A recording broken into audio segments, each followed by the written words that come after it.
Quero convidá-los a abrir as Bíblias ou ligar as Bíblias em 2 Reis, capítulo 19. Nós vamos ler inicialmente o versículo 3 e depois nós vamos avaliando outros versículos do capítulo 18, capítulo 19. 2 Reis 19, verso 3. Quando já abriram aí, diz amém, está até ali, ó. Os quais lhe disseram: assim diz Ezequias, esse dia é dia de angústia, é dia de disciplina e de opróbrio, porque filhos são chegados à hora de nascer, e não há força para dá-los à luz. Baseado na vida de Ezequias, ou do rei Ezequias, eu quero compartilhar um tema que eu intitulei Mantendo a Fé nos Dias Difíceis, baseado na história desse rei.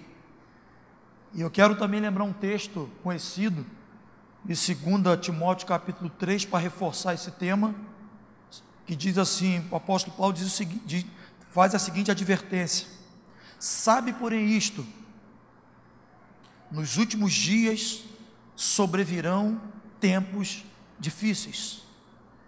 Sabe, porém, isto, nos últimos dias sobrevirão tempos difíceis. Então, com a graça de Deus, quero compartilhar sobre esse tema, que eu creio que é uma inspiração do Senhor, mantendo a fé em dias difíceis. E o que Ezequias fala nesse versículo 3 especificamente, ele descreve exatamente os sinais desses dias.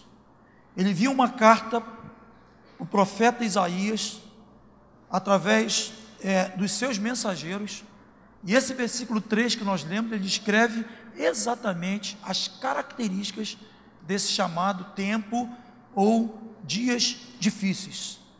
Conforme esse versículo que nós lemos, ele define esse momento da seguinte forma: ele diz, dia de angústia, dia de disciplina. Nós podemos traduzir também como dia de correção. Ele diz que o dia que ele está vivendo também era um dia de opróbrio, sinônimo de vergonha. Ele diz que opróbrio sinônimo de vergonha e de vexame. E nesse mesmo versículo, versículo 3, que descreve essa angústia, esse dia difícil na vida do rei Ezequias, ele fala de uma realidade e fala de uma impossibilidade. Ele diz que os filhos estavam chegando, porém não havia força para fazê-los nascer. Eu acho importante a gente focar a atenção nessa expressão. Os filhos estão chegando, mas não tem força para o parto, não tem força para fazê-los nascer. Então, o que Ezequias está descrevendo, numa carta, que o conteúdo é bem maior, que ele envia nas mãos dos seus mensageiros para ser entregue ao profeta Isaías, ele descreve exatamente esse dia, ou as características desse dia, que o apóstolo Paulo também fala a Timóteo: dias difíceis, dias de angústias, dias de tribulações, dias de aflições. Ele fala exatamente isso. Ele diz: olha, tem dor de parto, os filhos estão chegando, mas não há força para fazê-los nascer. Seria o mesmo exemplo de alguém que está pescando, tem peixe, bastante peixe, mas a rede está rasgada.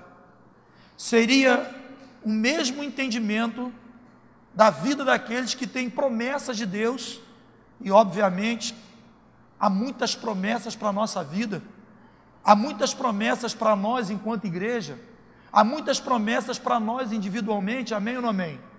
Amém?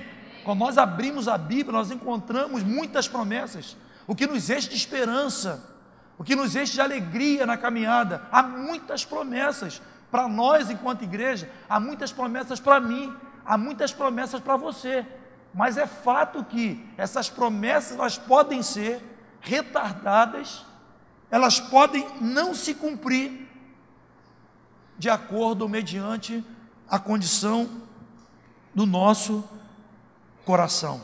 No verso 1, ainda relacionado a essa crise que o rei Ezequias estava vivendo, o texto diz que ele rasgou as suas vestes, e o texto diz que ele se vestiu de pano de saco. Olha a crise. Ele fala de dia de angústia, ele fala de dia de disciplina, ele fala de dia de opróbrio, dia de vergonha, e o texto inicia dizendo que ele se vestiu de pano de saco, ele rasgou as suas vestes.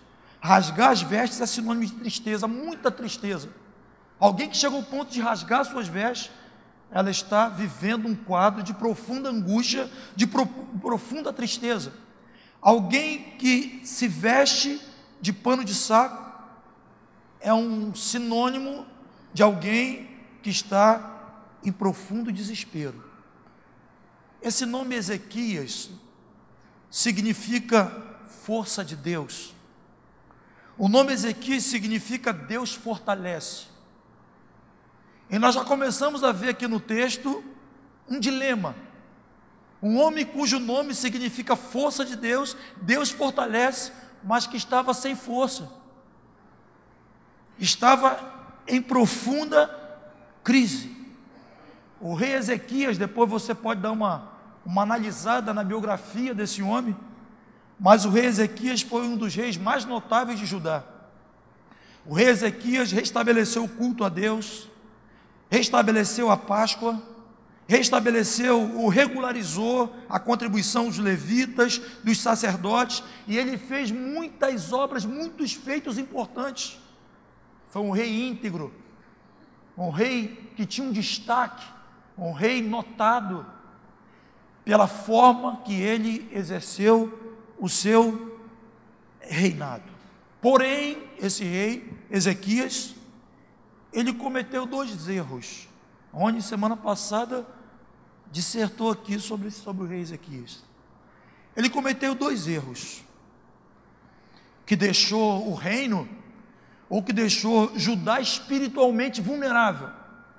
O primeiro erro que Ezequias cometeu foi quando o inimigo Senaqueribe invadiu Judá.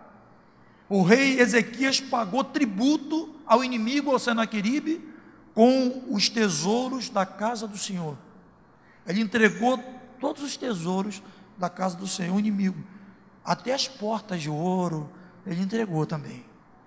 O segundo erro que ele cometeu foi que no outro momento, o rei Ezequias, ele se aliou ao Egito. E o Egito, segundo as Escrituras, e nós sabemos disso, o Egito era uma nação inimiga de Deus. O Egito é uma figura do mundo.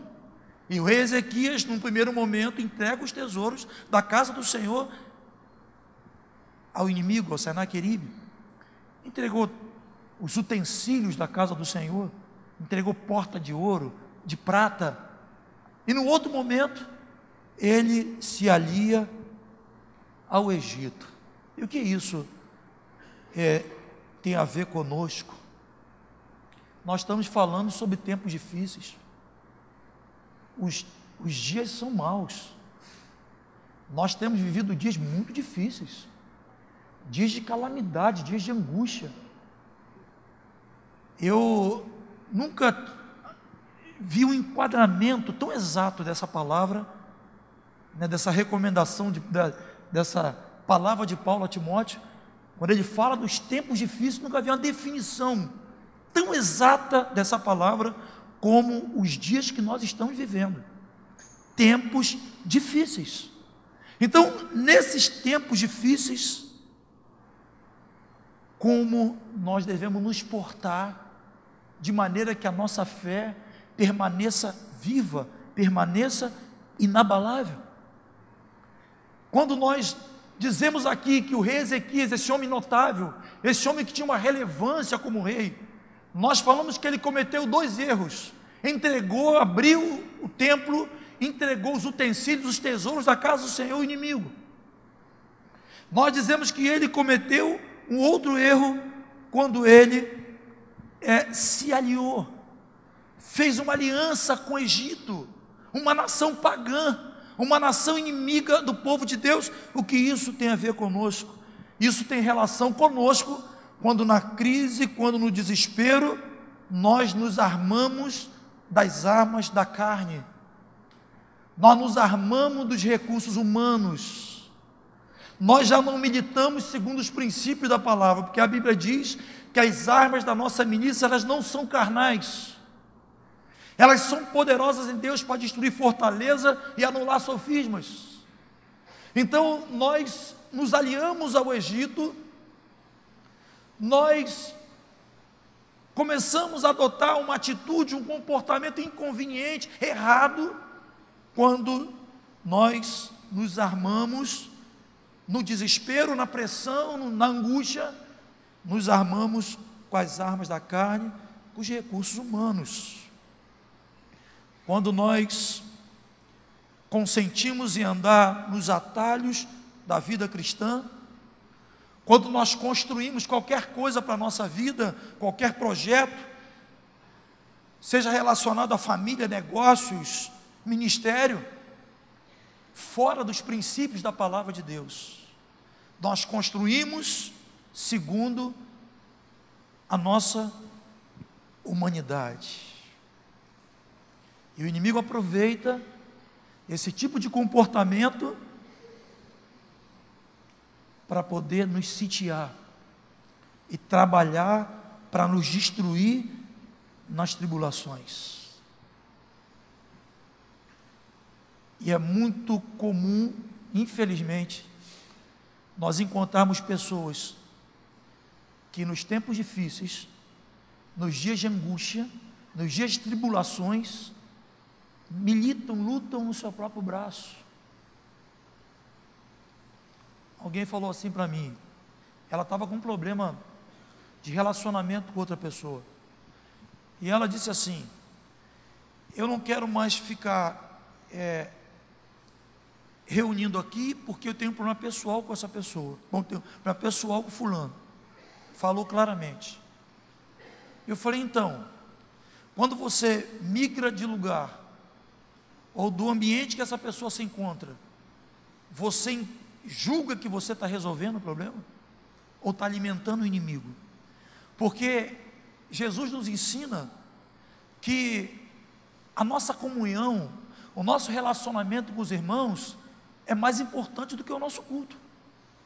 Quando ele diz assim: se você vai diante do altar, vai oferecer a tua oferta, e você lembra que teu irmão tem alguma coisa contra ti, volta, resolve a tua questão com ele, e quando você se reconciliar com ele, você vem e oferece a tua oferta. Então a comunhão, o relacionamento é mais importante do que culto. Então, como eu vou cultuar a Deus quando eu sustento, alimento, consinto no meu coração um litígio, uma divisão contra o meu irmão? Nós não estamos nos fortalecendo nas tribulações, não estamos fortalecendo a nossa fé na crise, nós estamos dando munição ao inimigo para ele usar contra nós, porque não há nas Escrituras nenhum respaldo, absolutamente nada que justifique litígio, divisão, contenda, separação. Quando adotamos essa postura, nós estamos alimentando o nosso adversário. Alguém que espera que Deus libere uma bênção para a tua vida conjugal, quando ela faz uma aliança em julgo desigual.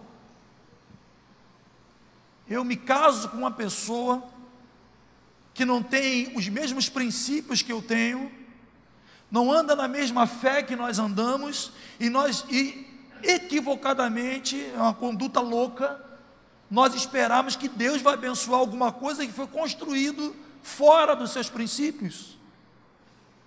Mas isso é uma tentativa É uma conduta arriscada, perigosa, e que acontece nos momentos de tribulações, nos momentos de crise.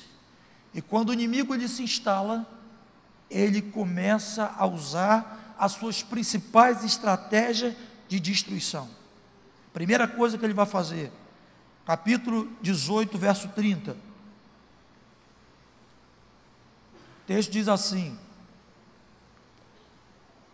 assim diz o rei, não vos engane Ezequias, porque não vos poderá livrar da sua mão, nem tampouco vos faça Ezequias confiar no Senhor, dizendo, o Senhor certamente nos livrará, e esta cidade não será entregue nas mãos do rei da Síria. Quando o inimigo se instala, em meio às lutas, nos tempos difíceis, quando nós não estamos posicionados devidamente, vai se dar um espaço para o inimigo e ele se instala, e a primeira coisa que ele vai fazer é procurar trabalhar para que se duvide de Deus como Deus. Ele está dizendo aqui o seguinte, no verso 30, não dê ouvido a Ezequias, não ouça esse rei, porque ele está dizendo que o Senhor vai livrá-los da minha mão, mas ele não vai livrar. O que ele está falando para vocês é um blefe. O Deus dele não vai livrar vocês das minhas mãos. Então, baseado nesse texto, qual é a tática antiga e atual do inimigo? Fazer você e qualquer um que não sabe lidar com as dificuldades, segundo a perspectiva de Deus, vai fazer você duvidar de Deus como Deus. E às vezes nós encontramos a seguinte expressão: Deus não ouve minha oração, parece que Deus virou as costas para mim, parece que Deus não está se importando com o que eu estou passando. Mas nós sabemos que isso não é verdade. Deus não muda, de geração em geração o Senhor é Deus. Se nós perseverarmos nele, na sua hora e ao seu tempo, ele se levantará em nosso favor. E nós podemos ver isso em vários textos das Escrituras. Nós podemos olhar muitas das vezes o cabelo que vai ficando já branquinho. Muitas das vezes nós olhamos para as circunstâncias, nós olhamos para o cronos, para o relógio, e enganosamente pensamos que Deus se esqueceu de nós, que o Senhor não tem contemplado as nossas lutas, as nossas dificuldades, mas Ele é bom, Ele é Deus, Ele é fiel. A Bíblia diz que Ele é o mesmo ontem, Ele é o mesmo hoje, será eternamente.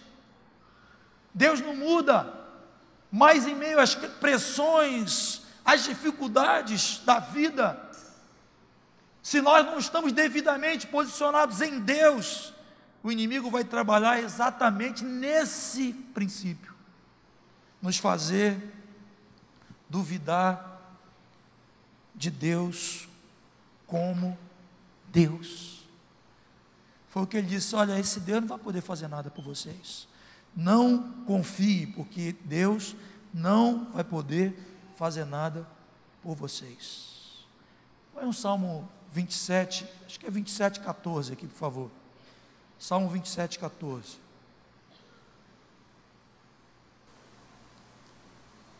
Está aí. Não precisa nem abrir aí, vamos ler ali. Ó, espera pelo Senhor, tem bom ânimo, fortifique-se o teu coração, espera, pois, pelo Senhor.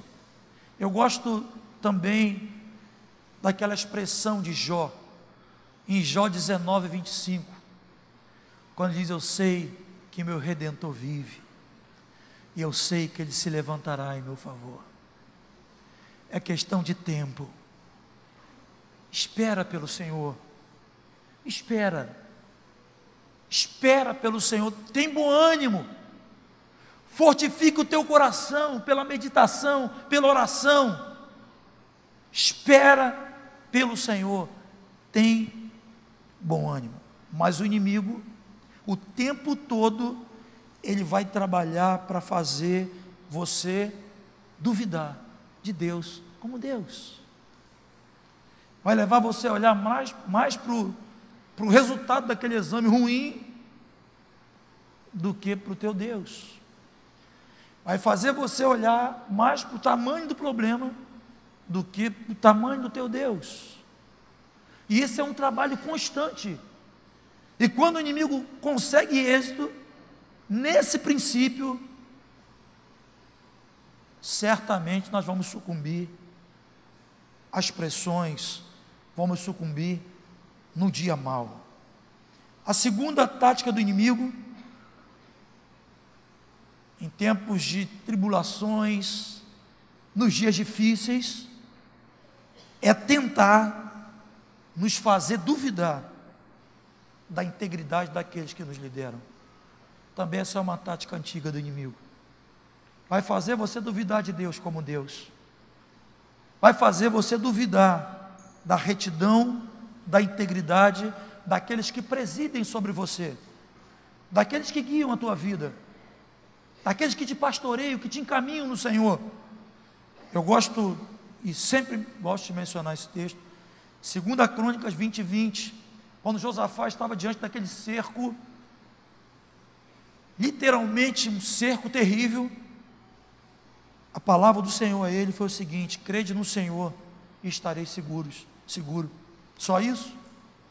Crede nos seus profetas e prosperareis. Crede no vosso Deus, que vocês vão estar seguros. Mas não é só isso. Crede nos seus profetas e prosperareis. Como é que o inimigo trabalha para fazer com que você duvide daquele que te lidera? Quais são as principais armas que o inimigo usa para fazer com que você, de alguma forma, duvide daqueles que te lideram no Senhor, daqueles que te presidem no Senhor, daqueles que te encaminham no Senhor? Usa uma arma antiga e atual, que é a arma da calúnia, a arma da difamação, a arma da mentira. Olha o que ele diz no verso 32, só a parte B, 18:32, só a parte B: não deis ouvidos a Ezequias, porque ele vos engana. Não dê ouvidos a Ezequias, porque Ezequias, ele vos engana. Calúnia, difamação, mentira.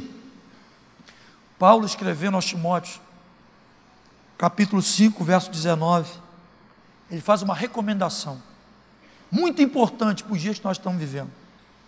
Eu estava conversando com um pastor recentemente. Ele estava me descrevendo as coisas que estavam sendo mencionadas a seu respeito. E eu conheço. Eu fiquei horrorizado. É absurdo como que o diabo trabalha para desqualificar aqueles que nos presidem no Senhor. Como que o diabo trabalha para silenciar a voz profética, a voz que nos guarda, a voz que nos guia. E ele trabalha exatamente em cima dessas armas de destruição: mentira, calúnia, difamação. O que Ezequias está vivendo aqui é o que vive a Irmandade atualmente aí. Ele disse: não deis ouvido a Ezequias, ele não é verdadeiro, não ouça ele. E Paulo, escrevendo a Timóteo, 1 Timóteo 5,19, ele diz: não aceiteis denúncia contra presbítero,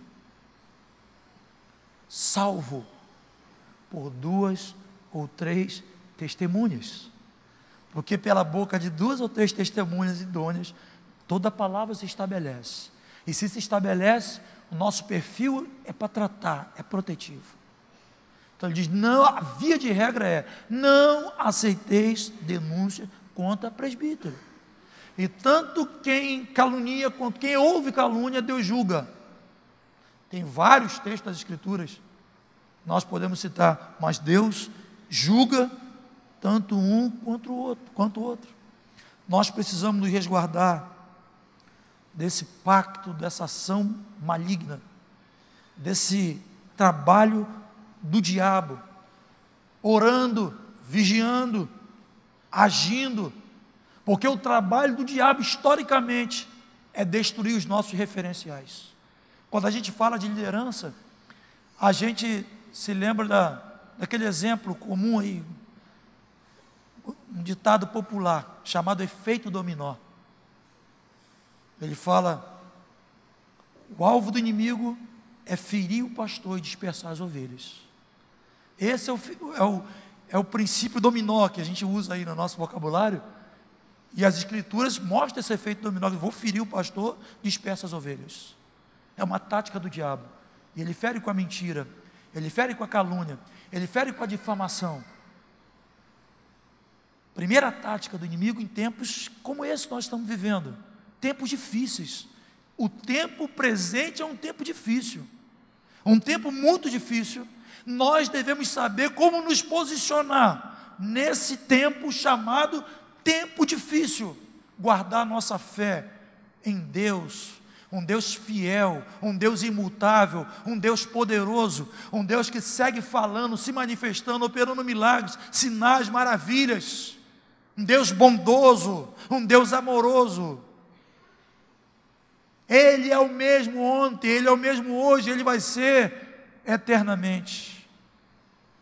Nós precisamos guardar o coração, guardar a nossa vida, mediante esse trabalho do inimigo, para desacreditar aqueles que nos presidem, aqueles que nos lideram no Senhor.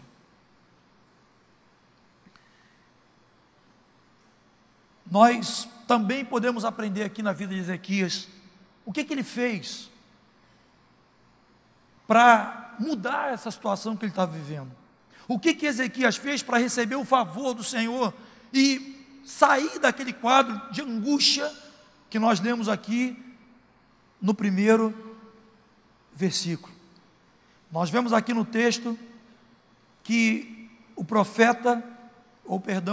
rei Ezequias, ele pede ajuda ao profeta. Pedir ajuda é sinônimo de se humilhar. Bom, irmãos, o dia mau chega na vida de todo mundo. O dia mau chega nos provando, chega para nos provar, para aperfeiçoar nossa fé. O dia mau chega também como consequência. Se eu perguntar aqui, tem alguém passando por alguma tribulação, algum fogo, alguma luta, alguma angústia, eu tenho certeza que várias mãos vão se levantar. Tem gente passando por lutas, por sofrimento, por tribulações, porque estão sendo provadas por Deus. Mas tem gente passando por lutas, por tribulações, por consequência. A palavra diz assim, não erreis. Deus não se deixa escarnecer. Aquilo que o homem semear, ele vai colher. Não é isso? Mas há pessoas que estão andando em integridade, em retidão, em fidelidade, e estão passando por uma prova. Deus está te aperfeiçoando. Deus está trabalhando você para uma vida espiritual melhor na presença dEle. Mas é bem fato, pela palavra a gente pode ver isso, que tanto aquele que está sendo provado, como aquele que está sofrendo por alguma consequência, Deus vai tirar proveito tanto de um quanto do outro. Só para falando isso com base em quê? Romanos 8, 28. Todas as coisas cooperam para o bem daqueles que amam a Deus, daqueles que são chamados segundo o seu propósito. Você fala, mas eu cometi esse pecado, mas eu amo o Senhor. Eu quero me submeter, eu quero ser tratado. Amém. O outro fala, eu estou sendo provado por Deus. Eu preciso passar por esse momento que Deus está me levando a ir para um ciclo, para um momento de vida espiritual, onde é necessário que eu passe por esse fogo, para que eu possa dar conta desse novo momento na minha vida. Mas, nós temos pessoas passando por tribulações, passando por lutas, tanto sendo provada, ou pessoas passando por tribulações, por luta, por consequência. Um amado estava numa estrada com limite de velocidade de 100 km por hora. Ele estava, sei lá, correndo muito, muito. E ele bateu num buraco, o pneu furou, o carro quase capotou. Deus teve misericórdia, quase capotou. E o que ele falou depois? Falou, pô, é demais essa situação, a gente paga a maior grana de PVA, imposto, e o governo não vê isso, um buraco desse na pista. Se ele tivesse um limite de velocidade, ele não teria passado pelo que ele passou. Então de quem foi a culpa? Ele sofreu aquele acidente, por prova ou por consequência? Então, e há situações, falando em trânsito, que não teve como uma segunda chance, né? Então as pessoas passam por algumas situações de sofrimento por consequência. Mas tem gente que está andando certinho dentro do limite de velocidade, com integridade, com fidelidade, que está sofrendo também. E Deus vai tirar proveito dos dois grupos. O Senhor vai aperfeiçoar os dois grupos. Mas como Deus vai aperfeiçoar os dois grupos? Se nós, ou se quem está passando por essa situação, tiver a mesma conduta que o rei Ezequias teve. O texto diz que ele pediu ajuda ao profeta, ele se humilhou. Vou repetir aqui o versículo que a gente já leu, 19, verso 1. Tendo o rei Ezequias ouvido isto, rasgou as vestes, cobriu-se de pano de saco e entrou na casa do Senhor. O que é se humilhar? É você chorar muito. O choro pode ser uma evidência de humilhação, mas o choro não define uma humilhação. O que é uma humilhação? É quando nós fazemos aquela carinha de contrição. Oh, meu Deus! Pode ser uma evidência de humilhação, mas não é humilhação. O que é humilhação? É quando nós temos a capacidade de reconhecer as nossas próprias misérias, de reconhecer as nossas limitações, de dizer o que Davi disse: eu sou esse homem, foi eu que fiz isso aí. Como disse o apóstolo Paulo: miserável homem que sou, quem me livrará do corpo dessa morte? É a humildade de Jesus, que sendo Deus, entrou numa fila de pecadores para ser batizado por João Batista, e João Batista se espantou e disse: meu Deus, eu que precisava ir a ti, tu que vens a mim? Está errado, tu que és o rei, tu que és o filho de Deus, tu és o Cordeiro de Deus que tira o pecado do mundo. Jesus falou: é necessário que eu cumpra esse protocolo, eu preciso deixar um ensino marcante para a humanidade do que é se humilhar. É um Deus, um ser divino, que sendo Deus, como diz a Bíblia, se fez homem e habitou entre nós. Sendo Deus, Ele não julgou como usurpação ser igual a Deus, mas a si mesmo Ele se esvaziou. Sabe o que é se esvaziar? Assumir a forma de servo. Um Deus que sendo Deus se fez homem, Deus o exaltou. E tinha um homem chamado Adão, que sendo homem, quis ser Deus, e Deus o humilhou. Então o que é humilhação? Humilhação é você bater no peito e dizer: fui eu.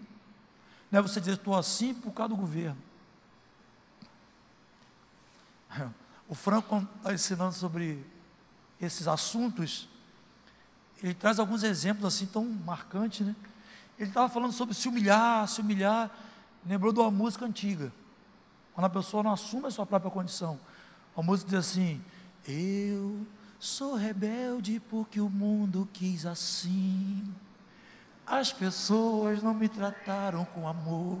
Ou seja, eu sou rebelde porque o mundo me trataram mal, então você é rebelde. Isso não é humildade. Humildade é quando você bate no teu peito e você diz: eu sou esse homem. O problema está comigo. Humildade é a capacidade de reconhecer o próprio pecado.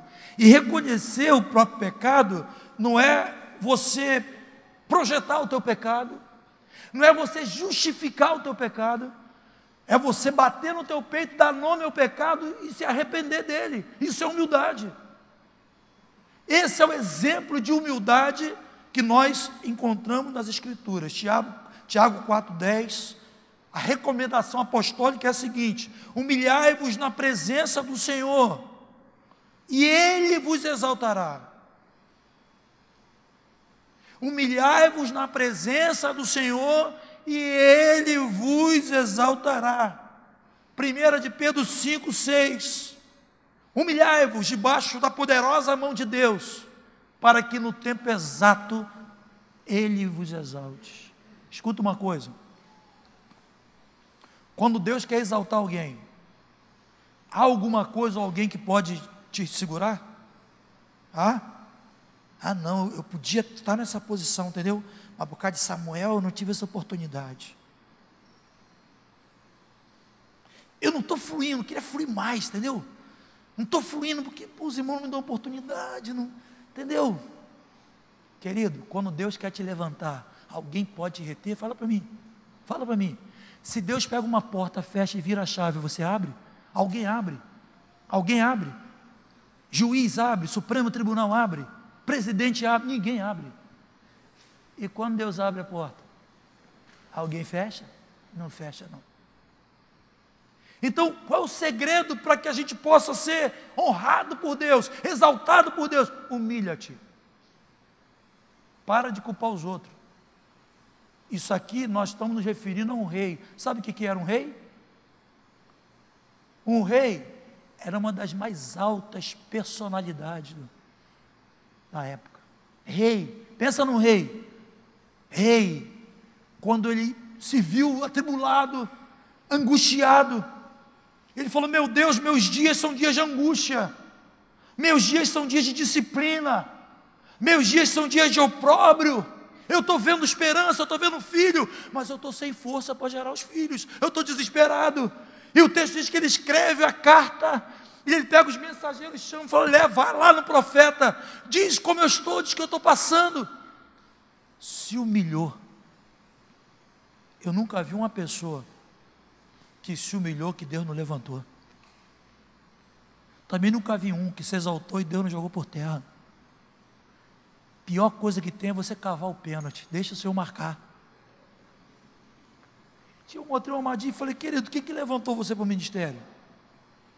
Ele falou, explicou, falou um bocado de coisa mística. Eu falei: cara, está tudo indicativo que você se levantou. Você se fez, querido. Deixa papai marcar o pênalti. Não vai precisar nem juiz da telinha lá. É certinho, deixa ele marcar o pênalti, não cava não.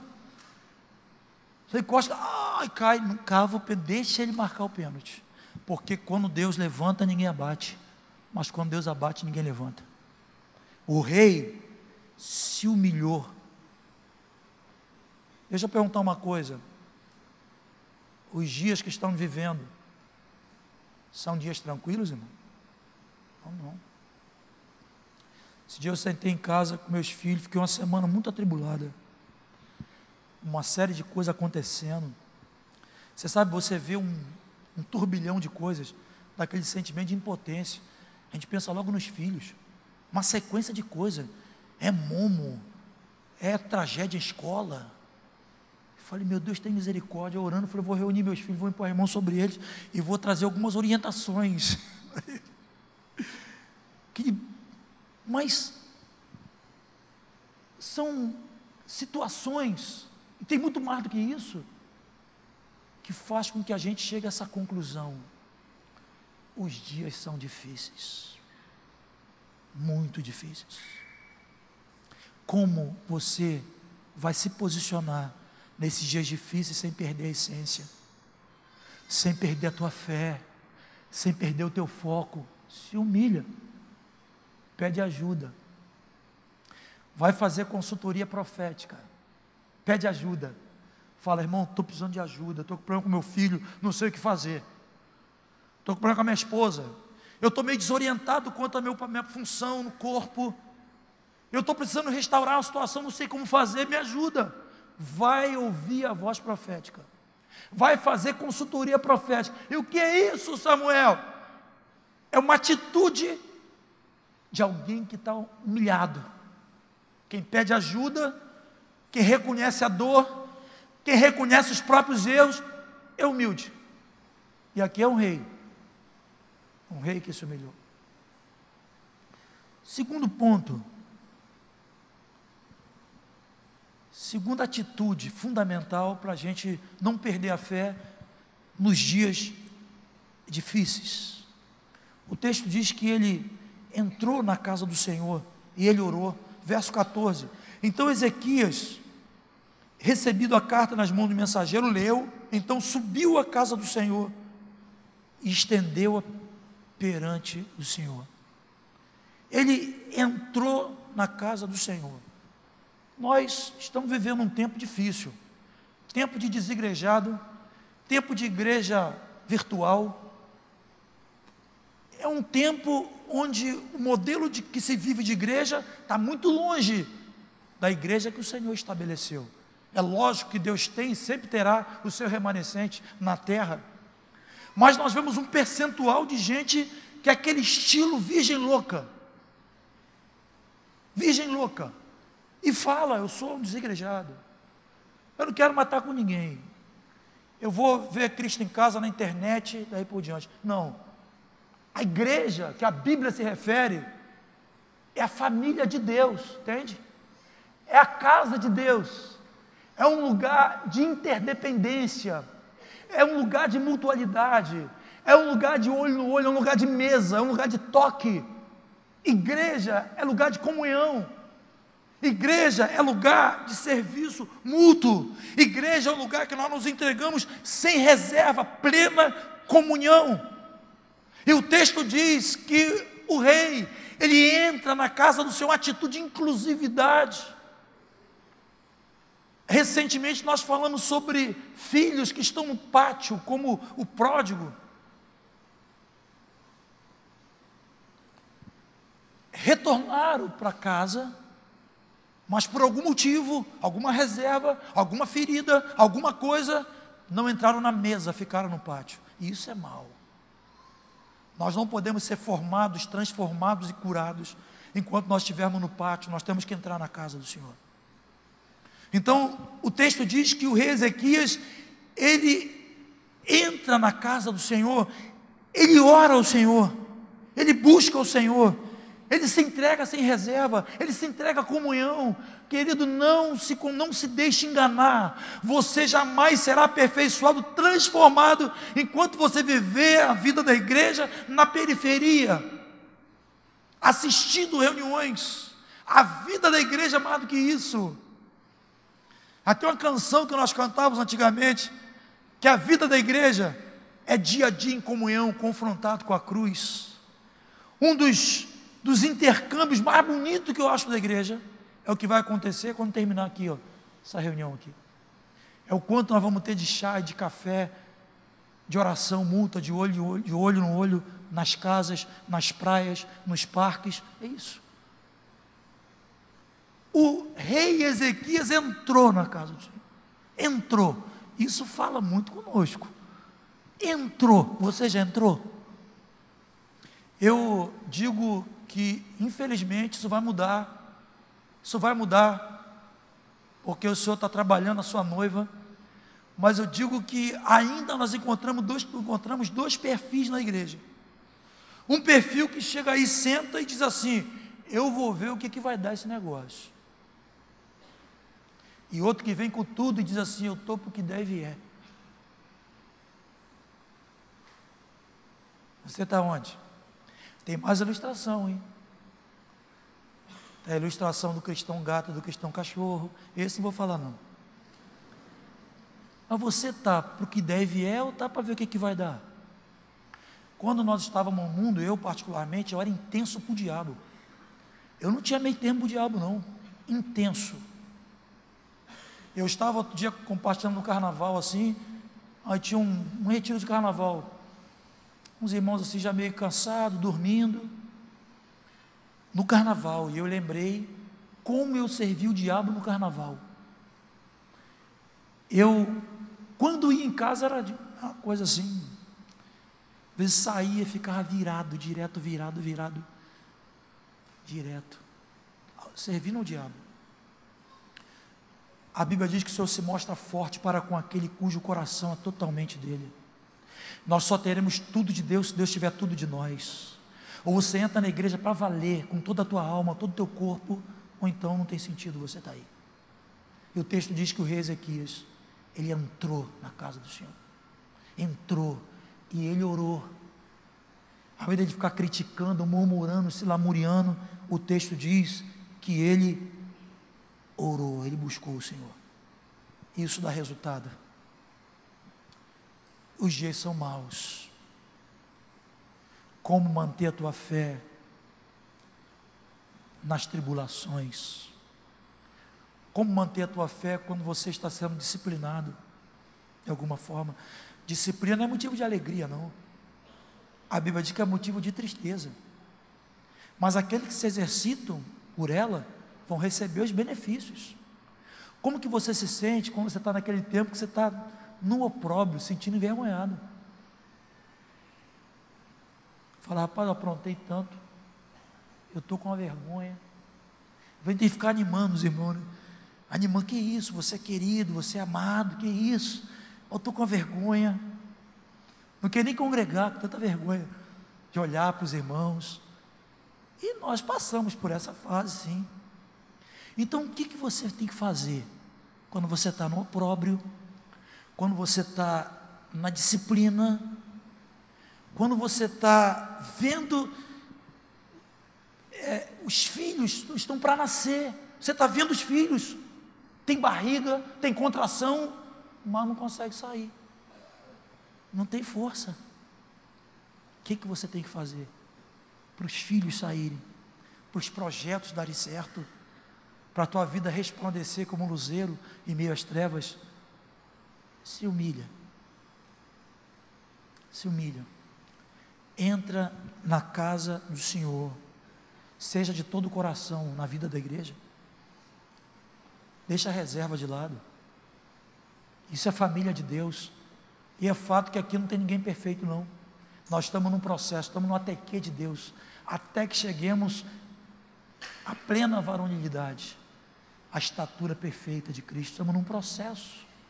Tem gente mais crescidinha, menos crescidinha, alma cansada, alma descansada, crente melancia, crente casca de jaca, mas é tudo amado por Deus. É tudo amado por Deus, não tem jeito. Eu vi uma postagem aí na rede social, que a pessoa diz assim: eu não quero mais estar nessa igreja, porque é muito problema, vou procurar uma igreja aí legal aí.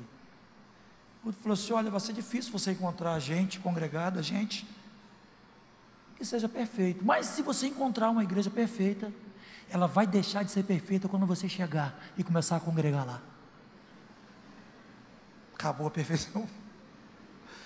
Perseveremos no até que de Deus, até que cheguemos à plena varonilidade, até que cheguemos ao teleios, maduro, completo. Vamos perseverar. Perseverar como? Não perca nenhuma oportunidade para se humilhar. Se humilhe. Não tente passar para as pessoas a impressão e imagem daquilo que você sabe que você não é. Menos, pouquinho menos. Entra na casa do Senhor. Querido, você está com tudo, talvez você esteja aqui e já está de repente rodando de culto em culto, já correu vários grupos aí. Será que você é tão bom assim que você não pode se relacionar com, ser um cedro plantado na casa do Senhor? Árvore plantada, até quando você vai ficar essa mudinha? Sai daqui, planta ali, sai dali, planta aqui. E quando a gente tira uma plantinha, né, se você não esqueceu os conceitos de botânica, você tira uma plantinha, a maior parte das raízes absorventes fica no solo. Aí você planta, leva um tempo para ela começar novamente a absorver a seiva, leva um tempo. Então nós vemos pessoas que ficam anos sem alcançar a maturidade, de tanto arrancar, plantar, arrancar, plantar, arrancar, plantar, arrancar, plantar. Meu Deus, sossega a alma. Aquieta-te. Deixa Deus ser Deus na tua vida. Bom, vou terminar. Capítulo 19, verso 7. Diz assim, repita comigo para fixar o conteúdo. Em dias difíceis, preciso me humilhar. Em tempos difíceis, preciso da igreja. Preciso de comunhão. Verso 7. O Senhor responde. O Senhor responde essa atitude. Verso 7 diz assim: o Senhor responde ao profeta, tem mais, eu vou encurtar. Se eis que meterei nele um espírito, e ele, ao ouvir certo rumor, voltará para a tua terra, e nela eu o farei cair morto à espada. Ele está se referindo a Senaqueribe. Ele vai voltar para a terra dele, e ele vai morrer. Se você ver o verso 37, sabe como morreu Senaqueribe?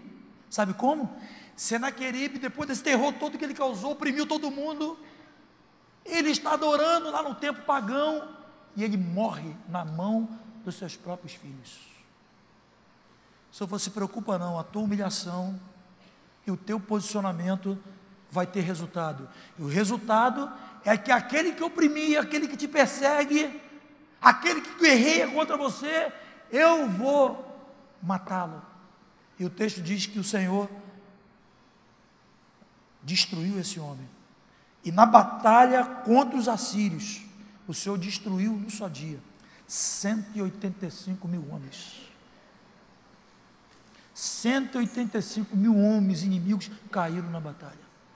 E o Senaqueribe, o todo-poderoso, o opressor, no momento que adorava lá o Deus pagão, morreu na mão dos próprios filhos. Humilhai-vos debaixo da poderosa mão de Deus, para que ao seu tempo Ele vos exalte. Como manter a fé viva em tempos difíceis? Se humilha e tem um coração inclusivo na casa do Senhor. Inclusivo.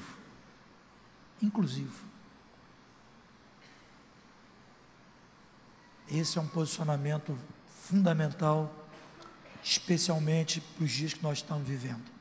Quero convidar você a ficar de pé. Quero orar baseado nessa palavra. Eu sei que tem pessoas aqui que estão angustiadas. Eu sei que tem pessoas aqui que de alguma forma estão vivendo algum nível de vergonha ou de vexame por alguma coisa que você cometeu, especificamente algum pecado. Mas o Senhor olha para a tua vida nessa noite. O Senhor tem misericórdia de ti. E você não entrou aqui por acaso, você entrou aqui porque o Senhor quer te levantar, o Senhor quer romper esse cerco do inimigo na tua vida. Você que está vivendo esse quadro de opressão, você adotou alguma conduta que fez com que o inimigo sediasse a tua vida, te cercasse de alguma forma. Hoje essa decisão, a mudança desse quadro, dessa situação está nas tuas mãos. E os passos que você precisa dar é se humilhar. Se humilhar. Se você tem alguma aliança com o Egito, talvez por alguma atitude que você tenha adotado, você sabe que é pecado, talvez o suborno, talvez alguma aliança, seja ela sentimental, espiritual, você está comprometido com alguém que não é teu, é do outro, é da outra, e você quer que Deus te abençoe dessa forma. Ele não vai te abençoar, você tem que sair do Egito. Isaías faz uma advertência contundente, ele diz: ai daquele que desce ao Egito. Talvez você venha construindo uma história baseada no erro, e você está se apoiando na impunidade. E você está dizendo, até agora nada aconteceu, está fluindo, está legal. Mas Deus vai julgar essa situação. Deus vai julgar essa situação.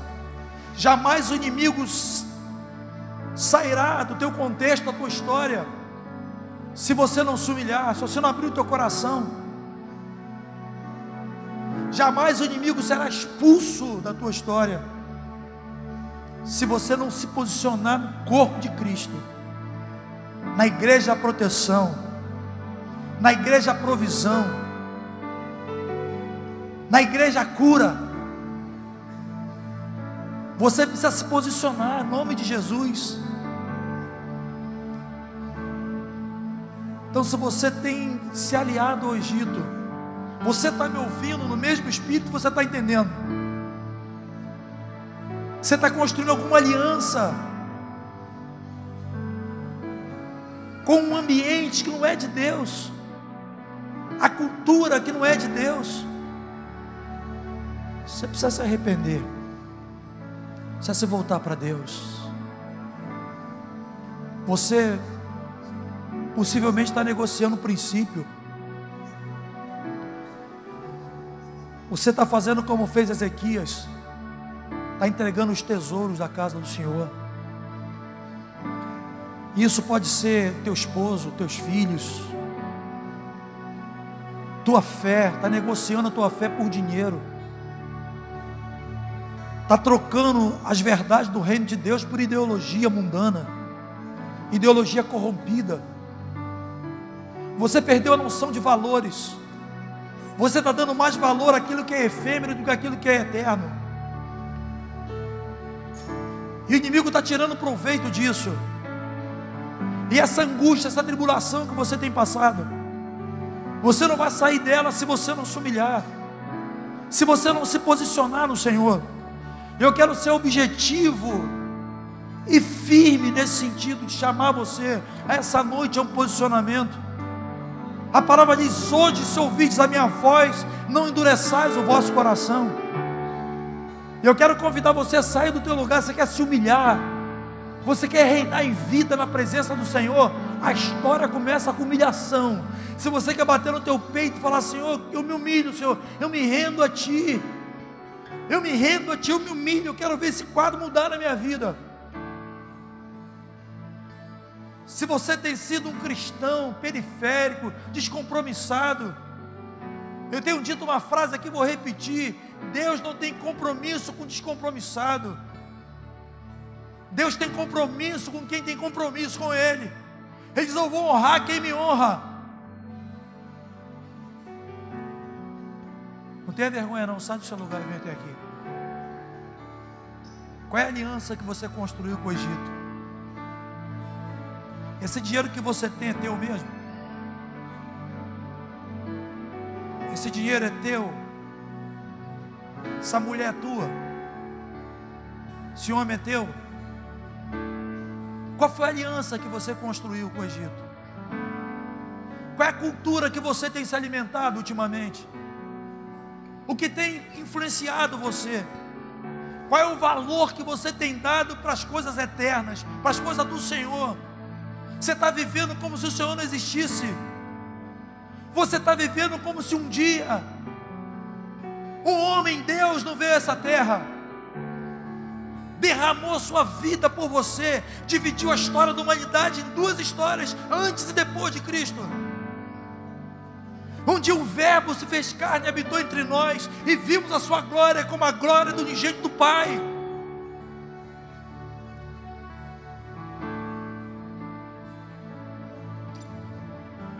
Você precisa guardar a tua fé. A fé é uma virtude essencial, mas para guardar a tua fé, você precisa se posicionar em nome de Jesus. Precisa se humilhar, precisa buscar a voz profética. Sai do teu lugar, nós vamos ministrar uma canção. Eu quero orar por você. Não tenha vergonha não, sai do teu lugar. Toda a história magnífica, brilhante, começa com humilhação, com quebrantamento diante de Deus.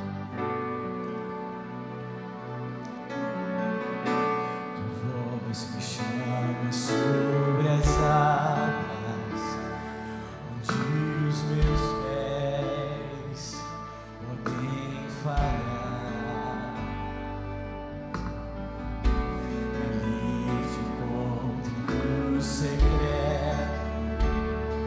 em meio ao mar,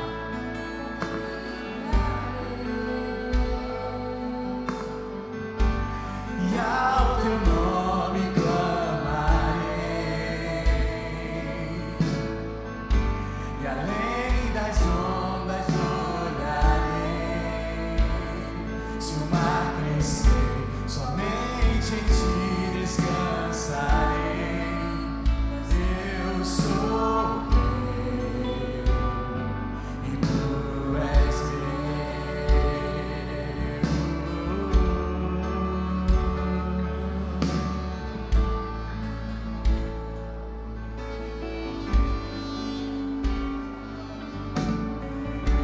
Tua graça encobre meus ciúmes, tua forte mão me guiará. Se estou cercado pelo medo, tu és fiel, nunca falharás. E ao teu nome clamarei, e além das ondas olharei. Se o mar crescer, somente em ti descansarei. Pois eu sou teu, tu és